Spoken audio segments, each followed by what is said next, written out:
Kwamboka, KTN, saa moja.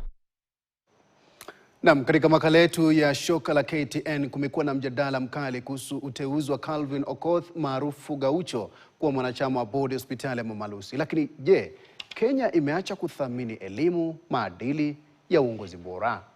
Leo tunaangazia hali halisi ya taifa letu kuhusu viongozi, vyeti vya elimu na nafasi za umma nchini.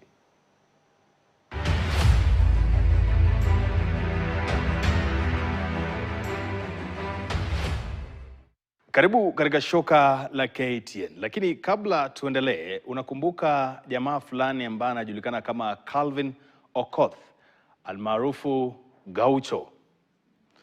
Huyu sasa ni mwanabodi wa hospitali ya Mama Lucy. Lakini siku za hivi karibuni tumeona watu wakizungumzia mengi kuhusu kuteuliwa kwake kama mwanachama wa bodi ya hospitali ya Mama Lucy.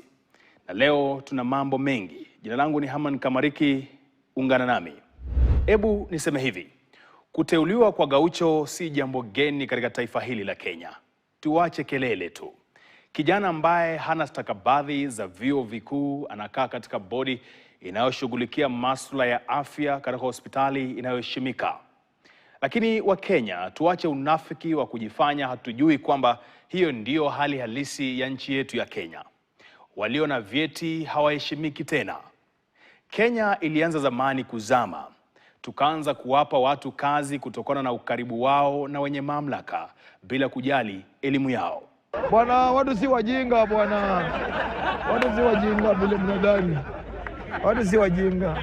Mbona mmesahau jinsi Rashid Echesa alivyokabidhiwa waziri wa masuala ya michezo, wakati huo akiwa mwandani wa Rais Ruto na aliyekuwa Rais Uhuru Muigai Kenyatta? Ni vipi Echesa alipata waziri ili hali vyeti vyake vilikuwa na maswali mengi?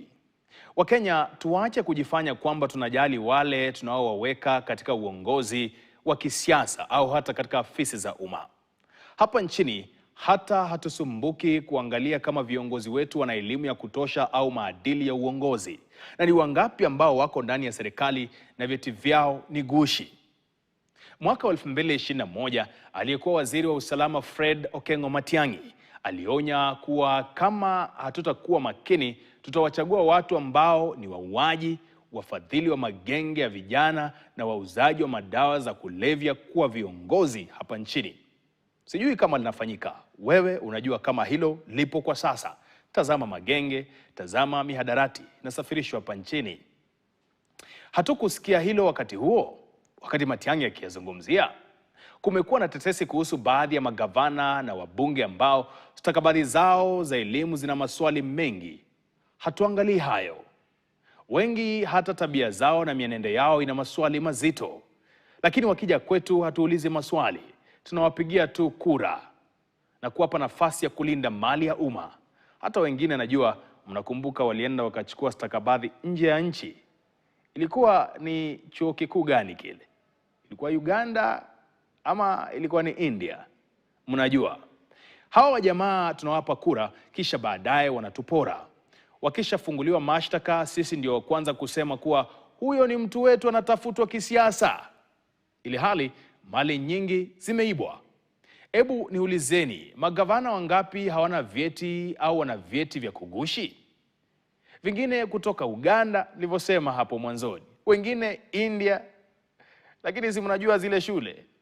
Lakini sisi tulisahau hayo na kuwapigia kura. Sasa hili la Gaucho ndio mmeona ni kubwa, au sio? Tena kwa wingi tena. Kupigia mwanasiasa kura ambaye sifa zake kuu ni uuzaji wa dawa za kulevya, kuhusishwa na magenge au kukosa elimu na kuwa na vyeti gushi ni mbaya zaidi kuliko kuteuliwa kwa Gaucho kama mwanabodi wa hospitali. Hilo tulielewe. Hebu niseme hivi, wabunge wangapi wameshtakiwa kwa kupora mali ya umma lakini bado mkawapigia kura? Ni magavana wangapi walihusishwa na ufisadi wa NYS na mashirika mengine hapa nchini lakini bado mliwapa kura? Na sasa hivi ni viongozi. Na ni viongozi wangapi wamedhulumu watu, kuhusishwa na mauaji au hata matumizi ya bunduki lakini bado tukawapa uongozi? Hii yote ndio hali halisi ya Kenya. Bado tunawasikiliza hao na tunawapigia kura kwa sababu wako katika chama fulani, wanatoka katika kabila fulani, au wanaunga mkono mrengo au kiongozi fulani. Kuna hadithi ya mama mmoja ambaye nilisoma nikiwa katika shule ya msingi, aliyeficha chui aliyekuwa akifukuzwa na watu. Kisha baadaye watu wakamuuliza, mama, umemwona chui akipita? Akasema, sijamuona kabisa.